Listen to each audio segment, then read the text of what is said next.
প্রথম কথা উত্তর দিই নাই, তালাকের উত্তর দিই নাই, কিন্তু মশলাটা জানতে চাইছি। এই অনলাইন এভাবে তালাকের উত্তর হয় না, কিন্তু তারপরে ওই জি প্রাথমিক প্রাথমিক উত্তরটা আমি হয়তো দিয়ে দেবো যদি ক্লিয়ার করেন বিষয়টা। তো সেটা হচ্ছে জি। যে প্রথম তালাক দেওয়ার পরে কয়দিন পরে সে কথা বলেছে? সাথে সাথে কথা বলছে। মানে ফিরাইতে চেয়েছে, সংসার করবে বলেছে, হ্যাঁ হ্যাঁ, সাথে সাথে। তালাক ফিরিয়ে নিয়েছে, একটা তালাক হয়ে গেছে। ও যদি অস্বীকার করে চলবে না? হোয়াটসঅ্যাপে আছে না, প্রুফ আছে না, লিখে দিয়েছে সে যে তালাক? হ্যাঁ হ্যাঁ হ্যাঁ, আছে, মেসেজ আছে, আমি সেই তালাক, স্ক্রিনশট দিয়ে রাখছি। সেই তালাক হয়ে গেছে। দ্বিতীয় তালাক যেটা মুখে উচ্চারণ করেছে, নিশ্চিত যে সে তালাক বলেছে, ঠিক কিনা? জি জি, সম্পূর্ণ আর একবার স্পষ্ট শব্দে তালাক শব্দটা উচ্চারণ করছে। এটাও তালাক হয়ে গেছে, তালাক হয়ে গেছে, সে অস্বীকার করলে হবে না।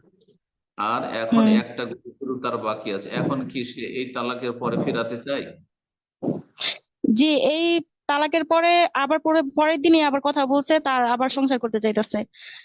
হম, সংসার যদি করতে চাই তাহলে তার অধিকার আছে, কারণ তালাকের রাজি হতে হচ্ছে দুটি, মানে দুই তালাকের ভিতরে সে ফিরিয়ে নিতে পারবে ইদ্যতের ভিতরে থাকলে।